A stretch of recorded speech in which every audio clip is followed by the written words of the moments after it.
The screaming stopped at 03 for 7 hours, Terran Standard Time. Admiral Kester Voss stood motionless in the observation deck of the TSF Retribution, watching the smoldering remains of New Geneva colony drift past the viewport in twisted chunks of metal and flesh.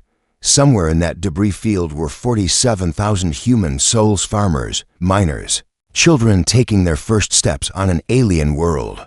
Now they were just carbon particulates spreading across the void. "Admiral," her aide whispered, voice cracking, "the recordings from the surface, you need to see them." Voss didn't turn from the viewport. She'd commanded fleets through 3 galactic conflicts, watched entire star systems burn, ordered strikes that killed millions. But something in Lieutenant Rain's voice made her stomach clench. With a familiar dread, the holographic display flickered to life behind her, casting blue shadows across the observation deck. Security footage from New Geneva's Central Plaza played in stark clarity the moment when sleek, obsidian ships descended from the sky like falling daggers. The Kithara had come not as conquerors seeking territory or resources, but as hunters, seeking sport. The aliens moved with predatory grace, their elongated limbs ending in razor-sharp talons that could slice through ceramic armor, like tissue paper. But it wasn't their speed or strength that made Voss finally turn around. It was what they did after the killing stopped, one by one. The Kithara warriors began collecting trophies. Human skulls, still dripping with blood, were ceremoniously added to bandoliers across their dark carapaces. Children's heads, no larger than melons, dangled alongside the weathered craniums of elderly colonists. The aliens moved with ritualistic precision, each skull claimed and cataloged with the care of a museum curator. "They're not soldiers," Voss said, her voice barely above a whisper. "They're trophy hunters." Lieutenant Rain nodded grimly.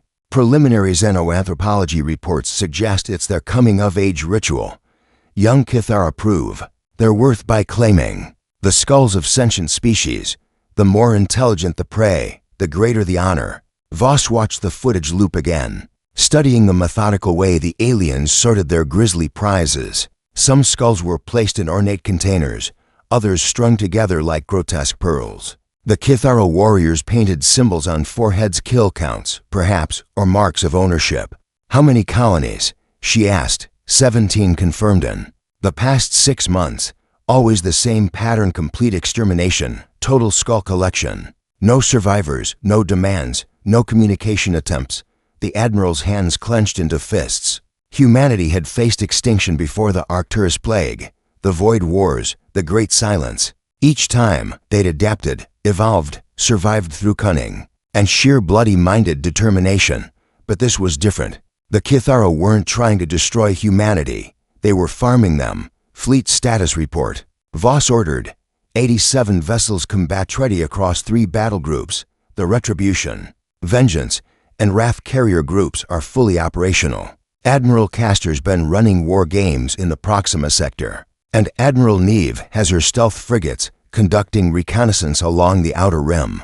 Voss studied the tactical display that materialized beside the security footage. Red markers indicated confirmed Kithara hunting grounds, spreading like a cancer across the outer colonies. Each marker represented thousands of human lives reduced to decorative skulls. "Admiral," Rain continued carefully, "High Command is considering evacuation protocols for the remaining outer settlements.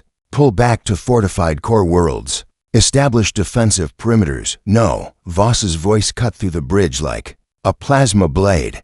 "We don't run from trophy hunters." She turned to face her aide fully, and Rain took an involuntary step backward. The Admiral's eyes held a cold fury that spoke of calculated violence and strategic brutality. "Send a message to Admiral Castor and Admiral Neve. Full fleet convergence on the Kepler 442 system. And Lieutenant." "Yes, Admiral." "Contact the Prometheus labs. Tell them we need to discuss Project Helios. It's time to remind the galaxy why humanity doesn't make good prey." As the Retribution began its turn toward the jump coordinates, Admiral Voss remained at the viewport, watching the last traces of New Geneva colony disappear into the cosmic dark. The Kithara had come to collect human skulls for their trophy walls, but they were about to learn that some species, when pushed to the brink, became the hunters instead of the hunted. And humanity had always been very, very good at hunting. The trap was set in the Kepler 442 system with the precision of a master surgeon and the subtlety of a sledgehammer to the skull. Commander Dex Corin crouched in the artificial ruins of what appeared to be a mining colony, his pulse rifle trained. On the landing zone where 3 Kithara hunting ships had just touched down. Around him, concealed in carefully constructed debris fields and fake hab domes, 200 Terran shock troopers waited in perfect silence. The plan was Admiral Voss's masterpiece of psychological warfare: create what looked like a hastily abandoned colony, complete with scattered personal belongings and evidence of panicked evacuation.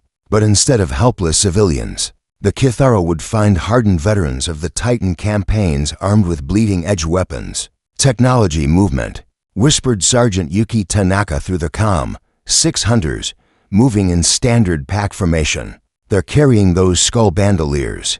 Corin's jaw tightened as he watched the aliens emerge from their ships. Each Kithara stood nearly 8 feet tall, their obsidian carapaces gleaming like wet oil in the artificial sunlight. The skull collections draped across their bodies told stories of systematic slaughter, dozens of human heads from every age and walk of life, some so small they could only have belonged to infants. Wait for it, Corin breathed into his comm. Let them get comfortable. The lead Kithara raised its elongated head and released a sound somewhere between a purr and a growl. Satisfaction, perhaps, at finding another apparently defenseless human. Settlement. The hunting pack spread out with practiced efficiency, talons clicking against the metal decking as they moved to surround the colony's central plaza. That's when Private Enzo Reeves made his mistake. A skull slipped from one Kithara's bandolier, a child's skull, no more than 5 years old, with bullet holes still visible in the cranium. It hit the ground with a wet crack, and Reeves snapped. The young soldier broke cover with a wordless roar, plasma rifle blazing as he charged the alien line. Shit.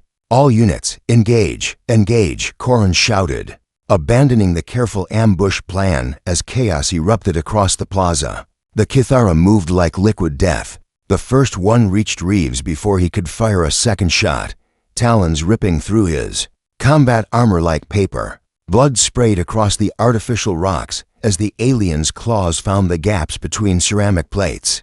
But Reeves managed to ram his rifle's bayonet into the creature's thorax before he died. Corin rose from cover, his rifle spitting coherent energy beams into the alien formation.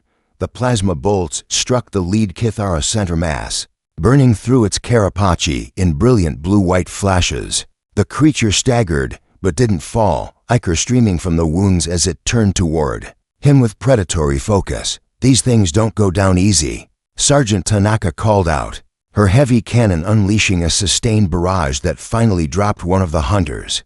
Aim for joints and sensory organs. The battle devolved into a brutal close-quarters melee as the Kithara closed distance with inhuman speed. Corporal Miles Zhang barely managed to sidestep razor-sharp talons that would have separated his head from his shoulders, returning fire at point-blank range. His shots burned deep furrows in the alien's carapace, but it kept coming until his squadmate, Private Lucia Santos, put 3 rounds through its skull cavity. They're adapting to our tactics, Corin warned, watching the Kithara coordinate a flanking maneuver that caught Squad 7 in a crossfire. The aliens moved with disturbing intelligence, using their fallen comrade's body as cover while advancing on the human positions. But humanity had learned adaptation in the crucible of a dozen wars. When conventional tactics failed, humans got creative. Tanaka, high explosive rounds. Bring down that support beam. The sergeant's cannon roared, and a massive piece of structural debris crashed down onto advancing Kithara, crushing one and pinning the other before the trapped alien could free itself. 3 human soldiers converged on its position with plasma torches and ceramic blades. The fight lasted 17 minutes. When the shooting stopped, all 6 Kithara lay dead in pools of their own ichor, but the human cost was devastating. 43 soldiers dead, another 27 wounded, many critically. Bodies lay scattered across the plaza like broken dolls, some so mutilated they could only be identified by their dog tags. Corin knelt beside Private Reeves' remains, studying the young man's face. He'd been 19 years old, fresh out of basic training. Probably had parents back on Earth who still thought he was pushing papers on a supply depot. "Sir," Tanaka approached, her armor streaked with both human blood and alien ichor. "What do we do with the bodies?" Korin looked at the dead Kithara, then at the skull bandoliers scattered around their corpses. Dozens of human heads stared back at him with empty sockets, someone's children, parents, lovers. Trophies taken from people who'd never had a chance to fight back. Strip the aliens down. He ordered every piece of equipment, every weapon, every ornament, and those skull bandoliers catalog. Every single one. Those are coming home for proper burial. He stood, shouldering his rifle. "Send a message to Admiral Voss. Tell her the Kithara are everything the reports claimed and worse. They're fast, smart, and tough as hell, but they can be killed."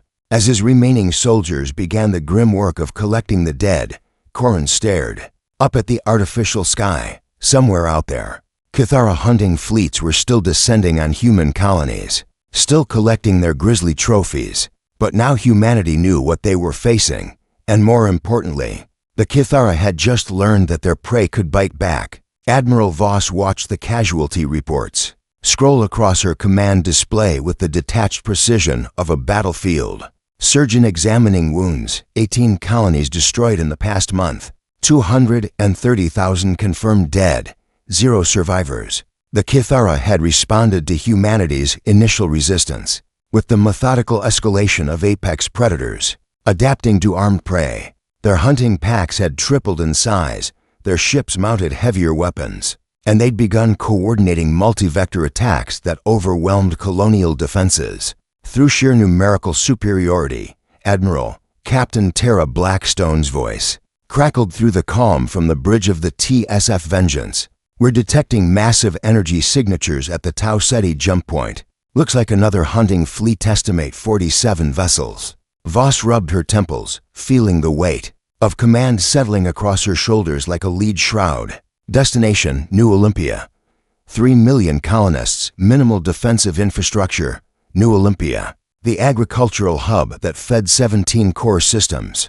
A breadbasket world populated by farmers and their families, protected by nothing more than a handful of orbital defense platforms that wouldn't last 5 minutes against a determined assault. Time to intercept if we push our engines past redline, 14 hours. But Admiral, we're down to 31 combat-ready vessels after the Proxima engagement. Going up against 47 Kithara ships, the Proxima engagement. Admiral Castor's battle group had arrived just as the aliens finished their harvest of the mining colonies. The battle had been a massacre not because the humans fought poorly, but because the Kithara had adapted again. They'd started using captured human vessels as shields, cramming them with living colonists to prevent Terran forces from firing. Effectively, Castor had held fire. The Kithara had butchered 60,000 civilians in full view of the human fleet, then collected their skulls while the Admiral watched helplessly. Through telescopic displays, Admiral Blackstone's voice pulled Voss back to the present crisis, set course for New Olympia. All ships, maximum burn. And Captain? Yes, Admiral. Contact Prometheus Labs. Tell Dr. Kellen we need the Helios prototypes, all of them. The journey to New Olympia passed in a blur of tactical planning and mounting dread. Every sensor sweep revealed the same horrifying truth: the Kithara fleet was massive, coordinated, and moving with the inexorable certainty of a natural disaster. Long-range reconnaissance showed hunting ships deploying in textbook formation, with the larger vessels hanging back while smaller craft moved in for the kill. But as the human fleet dropped out of hyperspace at the edge of the New Olympia system, they found something unexpected. The planet was fighting back. "Admiral, I'm reading defensive fire from the surface," reported Lieutenant Commander Ryan Walsh from the sensor station. "They've got improvised missile batteries, converted agricultural equipment. Christ, they're using farming combines as mobile weapons platforms." On the main display, the battle for New Olympia played out in miniature. Civilian spacecraft, cargo haulers, personal shuttles, even luxury yachts formed desperate defensive lines around the planet. They were dying by the dozens, their improvised weapons barely scratching the Kithara hunters. But they kept fighting, there, Voss pointed to a cluster of energy signatures near the planet's northern pole. Someone's coordinating the defense. From that position, Mr. Walsh, give me a tactical analysis of the Kithara formation. The display shifted to show the alien fleet disposition. 47 ships arranged in 3 attack waves, with the largest vessels massive dreadnoughts covered in what looked like weapon emplacements holding formation. Beyond the orbit of New Olympia's larger moon, they're hurting the defenders. Walsh realized, using the smaller ships to drive survivors toward the dreadnoughts. Those big ships aren't just weapons platforms, they're processing centers. Voss felt ice water in her veins. Processing centers, look at the hull modifications, conveyor systems, sorting mechanisms, storage compartments sized for. Walsh's voice failed him. For human skulls, Voss finished. They're not just hunting anymore. They're industrializing the harvest. The implications hit the bridge crew. Like a physical blow, the Kithara weren't content with small-scale trophy hunting. They were turning human extermination into a production line, with specialized ships designed to process millions of skulls efficiently. Admiral, Captain Blackstone's voice was tight with barely controlled fury. New contact. Single ship. Approaching from the outer system. Admiral, it's a Kithara vessel, but it's transmitting on human frequencies. The main display shifted to show a sleek alien cruiser approaching at high speed. Its hull gleamed with fresh modifications, rows upon rows of human skulls welded directly to the armor plating like grotesque decoration. Put them through, Voss ordered. The communication channel crackled to life with a sound like grinding metal and breaking glass. When the Kithara voice emerged, it spoke perfect, unaccented English. Human Fleet Commander. I am Hunt Master Vexthala of the Crimson Talon clan. Your species has provided adequate sport, but your recent resistance shows promise of greater challenges. I offer you terms. Voss stepped forward, her voice deadly calm. I'm listening. Withdraw your forces from this system.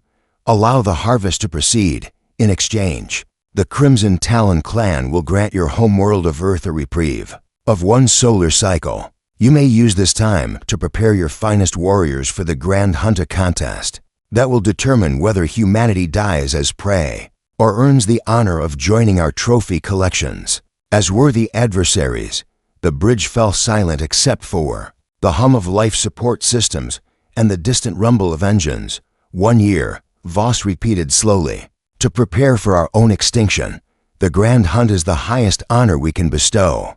To die well in such combat elevates a species beyond mere prey. Your skulls would be displayed in the hall of worthy foes, preserved for eternity alongside the greatest challenges our clans have faced. Admiral Voss looked at the tactical display showing New Olympia's desperate defenders, then at the casualty reports from 18 destroyed colonies. 3 million people on the planet below, fighting with farming equipment and cargo haulers against a mechanized death fleet. Hunt Master Vexthala, she said finally. I have a counter-proposal. Speak. Go to hell. The channel cut to static. All ships, engage.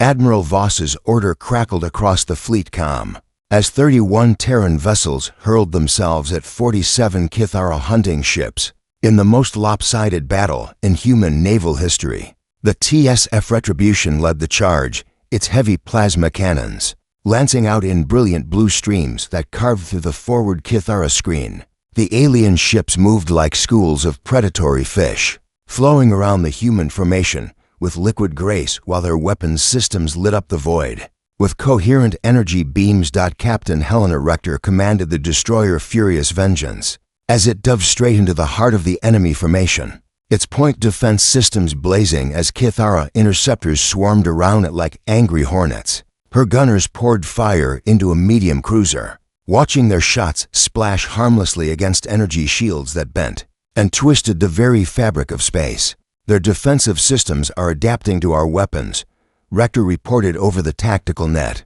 Plasma cannons are showing reduced effectiveness after initial contact. The Kithara ships weren't just shielded, they were learning. Each successful hit taught their defensive systems how to better deflect the next barrage. What started as devastating salvos that punched through alien hulls gradually became glancing blows that barely scorched their armor. but humanity had learned adaptation in a harder school. All ships switched to kinetic penetrators, Voss ordered. If energy weapons won't work, we'll go back to throwing rocks. The human fleet's tactics shifted with brutal efficiency. Plasma cannons fell silent as magnetic accelerators came online, hurling depleted uranium rounds at significant fractions of light speed. The Kithara shields, optimized for energy absorption, proved far less effective against solid projectiles moving at relativistic velocities.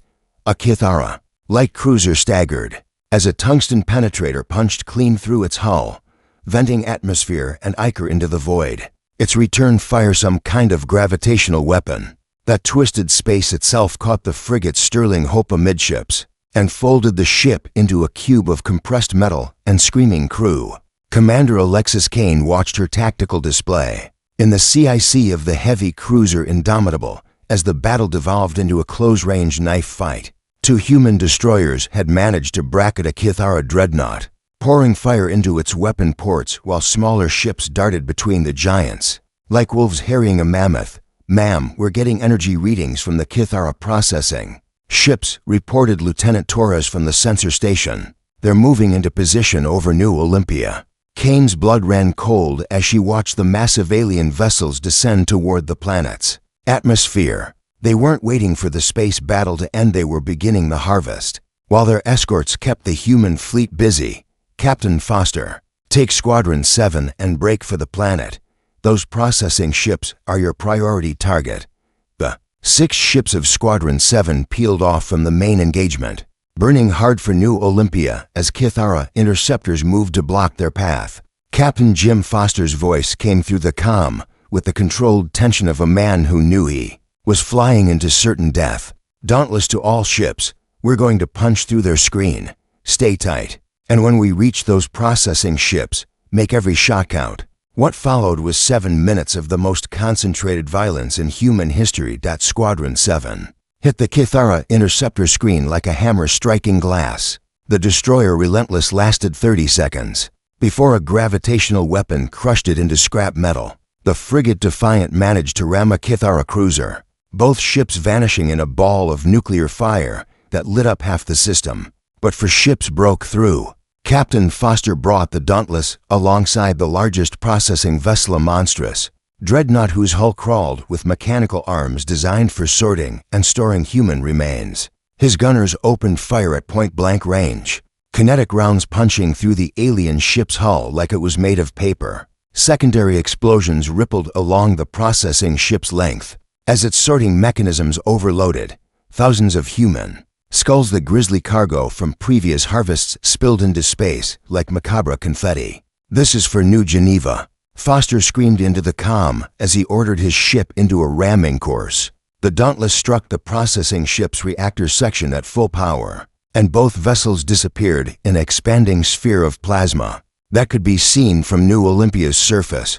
The remaining ships of Squadron 7 pressed their attack against the other processing vessels, trading their lives for every possible second of delay. By the time the last human ship was destroyed, they'd crippled 2 of the massive harvesters and forced the third to withdraw beyond orbital range. Back in the main engagement, Admiral Voss watched her fleet die ship by ship while exacting a bloody toll from the Kithara hunters.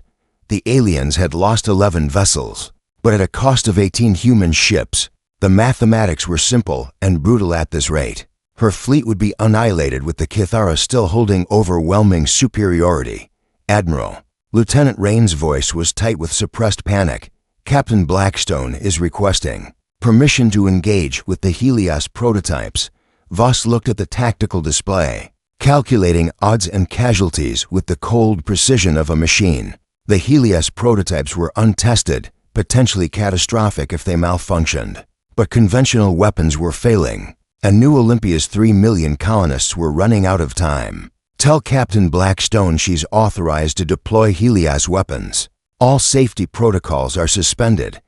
As her remaining ships continued their desperate battle, Admiral Voss stared at the planet below where millions of humans were fighting their last stand against mechanized extinction. The Kithara had come expecting another routine harvest of prey, too weak to fight back. Instead, They'd found a species that would rather die standing than live on their knees. The real war was about to begin. The first Helios torpedo detonated inside a Kithara dreadnought. With the force of a miniature star, Captain Tara Blackstone watched from the bridge of the TSF Vengeance as the alien warship simply ceased to exist, replaced by an expanding sphere of plasma that reached temperatures exceeding 50 million degrees Celsius. The gravitational lensing effect of the exotic matter warhead bent spacetime itself, creating a localized reality distortion that pulled in debris from a dozen nearby ships. "Jesus Christ," whispered Commander Pavel Novak from the weapons console. The entire Kithara formation is scattering. The alien fleet, which had moved with predatory coordination throughout the battle, suddenly broke apart like a school of fish encountering a shark. Ships that had maintained perfect spacing for optimal fire support were now burning hard in all directions, desperate to avoid the reality warping effects of the Helios weapons. But the Kithara adapted faster than anyone expected. "Multiple energy spikes across the enemy fleet," reported Lieutenant Zhao from sensors. "They're charging some kind of focused gravitational ray." Admiral Voss gripped her command chair as space itself began to twist around the human formation.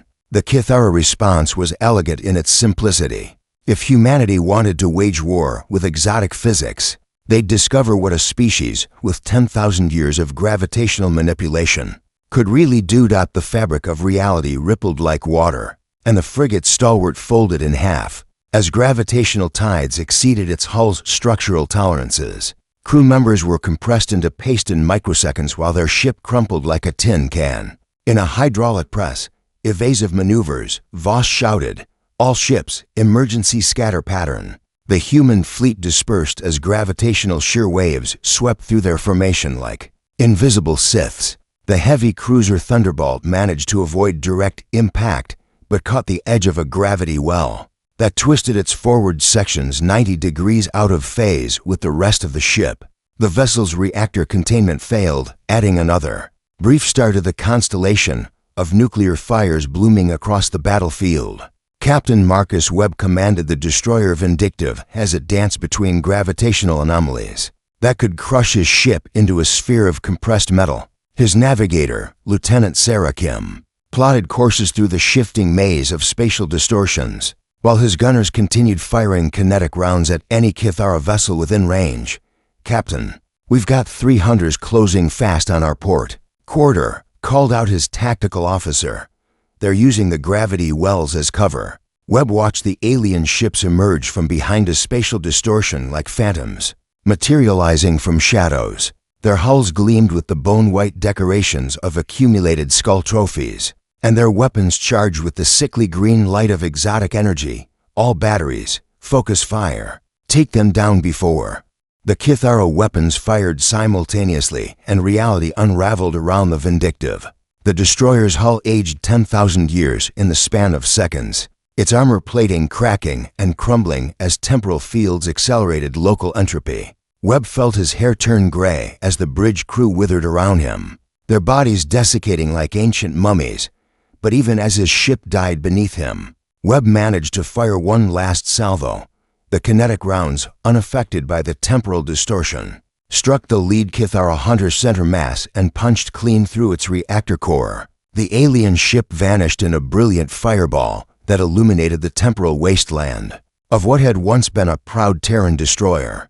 The battle raged across 3 cubic light minutes of contested space as both fleets threw everything they had into a contest of mutual annihilation. Human ships died in explosions of nuclear fire and twisted metal, while Kithara vessels were reduced to expanding clouds of superheated gas by the reality-warping Helios weapons. Admiral Castor's battle group Wrath arrived in the middle of the carnage, 15 fresh ships dropping out of hyperspace directly into the gravitational chaos of the main engagement. Castor himself commanded from the bridge of the dreadnought Implacable, his tactical displays showing a battlefield that resembled nothing so much as the aftermath of a cosmic catastrophe. "Admiral Voss, this is Castor. We're moving to support. Your position?" "Negative." Voss's voice crackled with static and exhaustion. "The Kithara processing ships are moving on New Olympia again. Get down there and stop them." Castor looked at his tactical display, watching the massive alien harvesters descend toward the planet's atmosphere. Like mechanical angels of death, each processing ship was the size of a city, equipped with industrial-scale sorting mechanisms, designed to categorize and store millions of human skulls. All ships, emergency descent to planetary orbit. We've got 3 million civilians depending on us. The Implacable led the charge toward New Olympia, its escort vessels forming a protective screen as Kithara interceptors moved to block their path. The aliens had learned from Squadron 7's sacrifice and deployed overlapping fields of gravitational distortion that turned the approach vector into a maze of spatial hazards. Commander Elena Vasquez piloted the assault frigate Retributions, edged through a gap between two gravity wells, her ship's hull groaning under the stress of conflicting gravitational fields. Behind her, the destroyer Unyielding caught the edge of a temporal distortion and aged into scrap metal in seconds, its crew dying of old age at their stations. But the survivors pressed on. The first processing ship was already extending its mechanical harvesting arms toward New Olympia's capital city when Castor's ships arrived in low orbit. The alien vessel's hull was covered in what looked like industrial conveyor systems, all designed to efficiently sort human remains by age, gender, and cranial capacity. All batteries. Target those sorting mechanisms, Castor ordered. If we can't stop them from landing, we can at least make sure they can't process what they kill. The human fleet opened fire at point-blank range, kinetic rounds and plasma beams carving through the processing ship's hull like knives through flesh. Mechanical arms designed for handling skulls exploded in showers of sparks and alien ichor, while conveyor systems twisted into unrecognizable wreckage. But the Kithara ship was enormous, and for every system the humans destroyed, to more extended, from concealed hull compartments, the aliens had designed their harvesters with redundancy upon redundancy, ensuring that the collection process could continue even under heavy fire. Admiral, reported Commander Lisa Park from the heavy cruiser Defiance, the processing ship is beginning atmospheric entry. At this angle, it'll make landfall directly over New Geneva Memorial City. Castor looked at the tactical display, watching 3 million human lives preparing to become trophies in some alien hunter's collection. His fleet was outnumbered, outgunned, and facing weapons that violated the basic laws of physics. Time for humanity to violate a few laws of its own. All ships, prepare for atmospheric combat.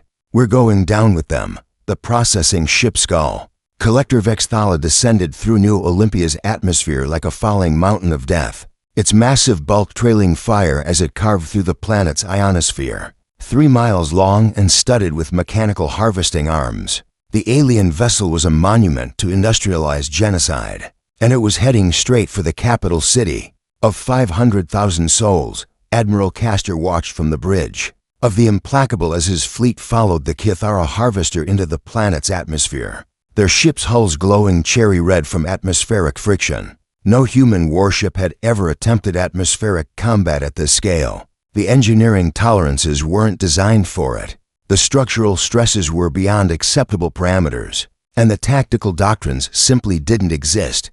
Sir, we're getting multiple hull stress warnings, reported Commander Garcia from the engineering station. Hull temperature is approaching critical limits. Keep us information, Castor ordered. If that thing reaches the surface intact, 3 million people are going to die. Below them, New Olympia's defenders had assembled every piece of military hardware on the planet into a desperate last stand. Colonel Jana Morrison commanded the ground forces from a bunker complex in the Meridian Mountains, watching her tactical displays as converted agricultural equipment and civilian vehicles formed firing lines around the capital city. All units, target the harvesting mechanisms, she broadcast to her scattered forces. Those mechanical arms are the real threat.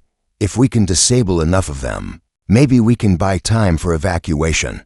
The first shots came from a battery of converted mining lasers, their industrial-grade beams reaching up through the atmosphere to rake across the processing ship's hull. The alien vessel's armor absorbed most of the energy, but several harvesting arms sparked and went dark as the focused beams severed control cables. Then the Kithara ship returned fire. Gravitational weapons lanced down from orbit, creating localized spatial distortions that pulled buildings into twisted sculptures of compressed metal and concrete. The eastern suburbs of Memorial City simply folded in on themselves. Thousands of civilians crushed into paste as reality bent beyond human comprehension. All aircraft. Attack pattern Gamma, Morrison shouted into her comm. Hit those weapon emplacements before they can fire again. 50 atmospheric fighters, mostly converted cargo haulers equipped with improvised weapons, rose from hidden bunkers to engage the descending alien vessel. They were civilian pilots flying machines never designed for combat, armed with mining charges and industrial plasma cutters jury-rigged into weapons of war. Most died within seconds. The processing ship's point defense systems were designed to clear debris during harvesting operations, but they worked just as well against human aircraft. Streams of exotic particles swept the sky clean of resistance, reducing proud pilots to expanding clouds of superheated gas. But 3 fighters made it through. Captain Lisa Chen pulled her converted cargo hauler into a screaming dive toward the alien ship's primary harvesting array, her hull shaking apart under the stress of atmospheric combat. She'd been a freight pilot for 15 years, hauling grain shipments between agricultural worlds. Now she was humanity's last hope for stopping a mechanized genocide. "This is for my kids," she screamed into the comm as she triggered every mining charge in her cargo hold. The explosion tore a 100-meter crater in the processing ship's hull, destroying an entire sorting facility and scattering thousands of human skulls from previous harvests into the atmosphere like grizzly rain. Chen's ship disintegrated in the blast, but her sacrifice had shown the aliens were vulnerable. Above the atmosphere, Admiral Castor's fleet engaged the Kithara escort vessels in a running battle that painted the sky with nuclear fire. The destroyer, Courageous, traded broadsides with an alien cruiser at range is measured in kilometers, both ships hammering each other with weapons that turn the air itself into plasma. "Admiral, we're losing structural integrity," reported Captain Hayes from the Courageous. "Hull breaches on all decks. Reactor containment is failing. Keep firing," Castor ordered. "Whatever happens, don't let them reach the surface." The Courageous managed one last salvo before its reactor went critical, the explosion taking a Kithara escort with it in a ball of nuclear fire that lit up half the continent. But the processing ship kept descending at 5,000 meters altitude. The massive alien vessel extended its final harvesting array's mechanical arms the size of skyscrapers that would descend into the city like the fingers of death itself. Each arm was equipped with sorting mechanisms, collection chambers, and industrial-grade bone saws designed to process human remains with factory efficiency. That's when Dr. Helena Kellen's voice crackled across the fleet comm from the research. "Vessel Prometheus, Admiral Castor, this is Project Helios Control. We have one prototype left, the Stellar Manipulator. But sir, if we use it in atmosphere, do it," Castor ordered without hesitation, whatever the cost.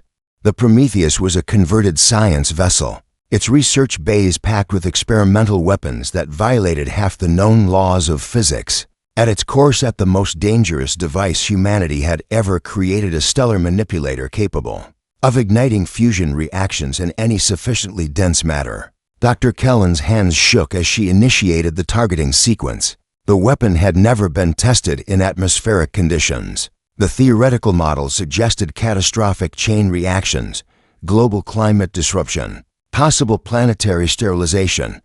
But 3 million people were about to become skull trophies. "Stellar Manipulator armed and ready," she reported. "Target.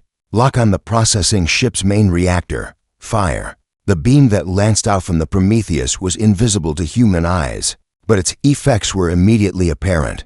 The processing ship's massive hull began to glow from within as the Stellar Manipulator forced fusion ignition in its alien matter core. What had been solid metal moments before started undergoing nuclear transmutation.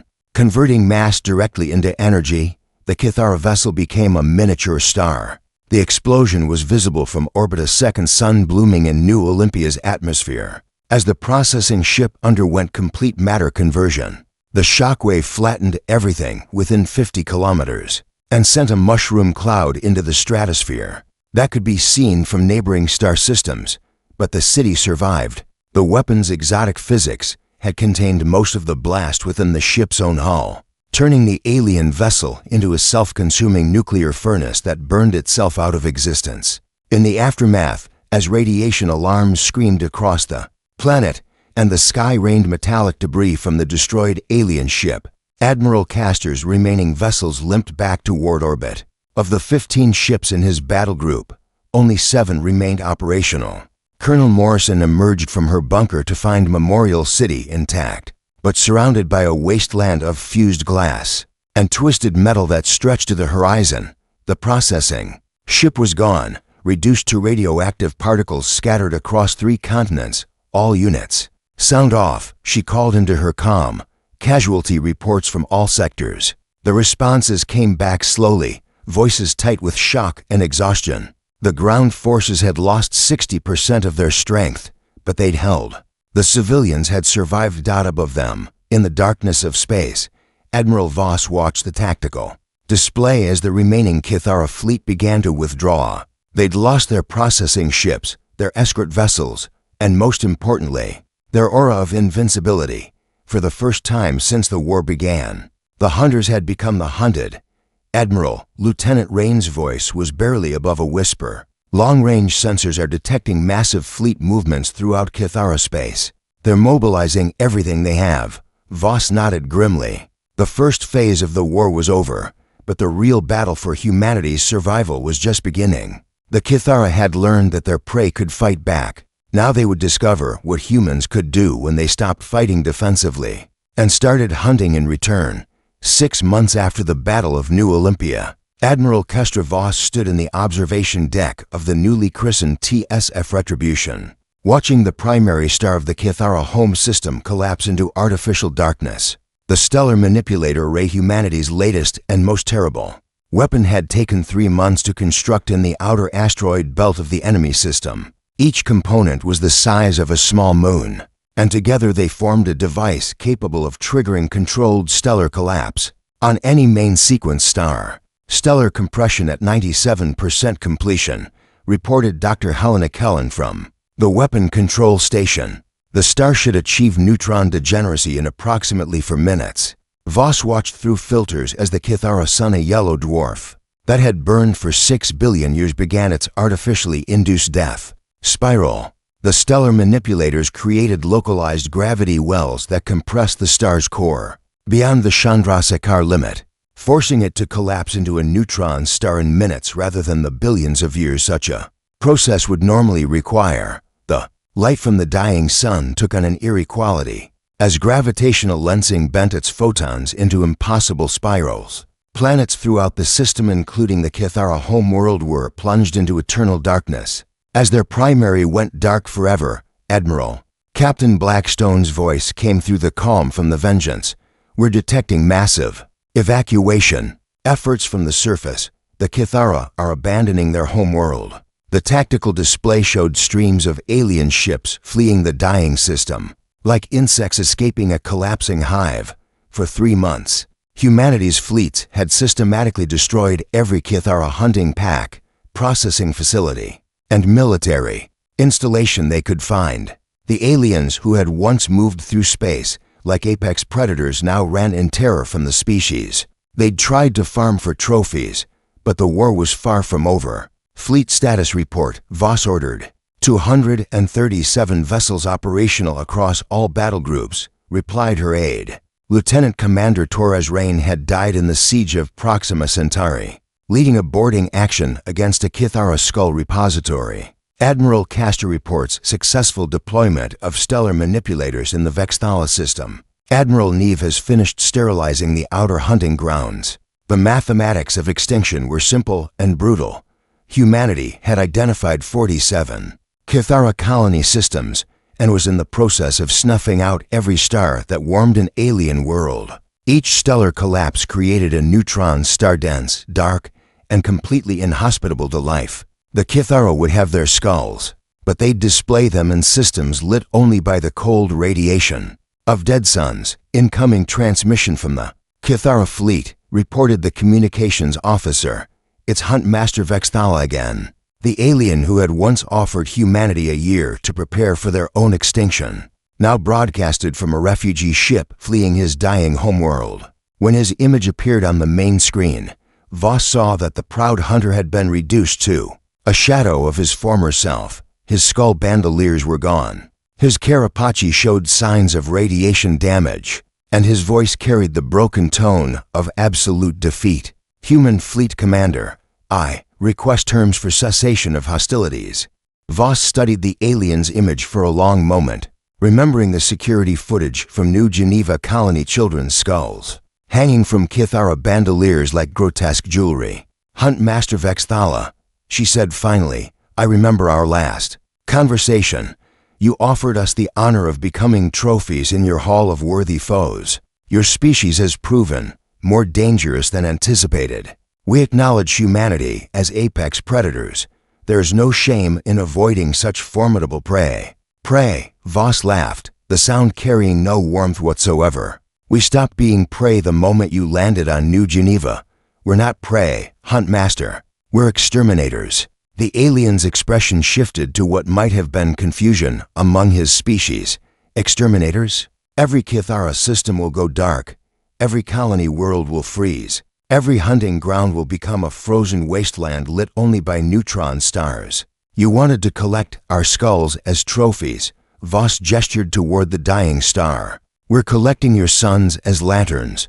Behind her, the Kithara primary finally completed its collapse. The stellar matter compressing into a sphere only 20 kilometers across, but containing more mass than Earth's original sun. The neutron star's magnetic field began generating X-ray emissions that would sterilize every world in the system. Please, Vexthala transmitted, his proud hunter's composure finally cracking. We yield, we submit, name your terms. Terms? Voss turned back to the screen. The same terms you offered the children of New Geneva colony. The same terms you gave the farmers of Tauseti. The same terms you showed the miners of Proxima. She cut the transmission. All ships, prepare for jump to the next target system. We have 38 more stars to extinguish. 10 years later, Admiral Voss stood in the memorial hall of the Terran Defense Force headquarters on Earth, studying the wall dedicated to the victims of the Kithara War.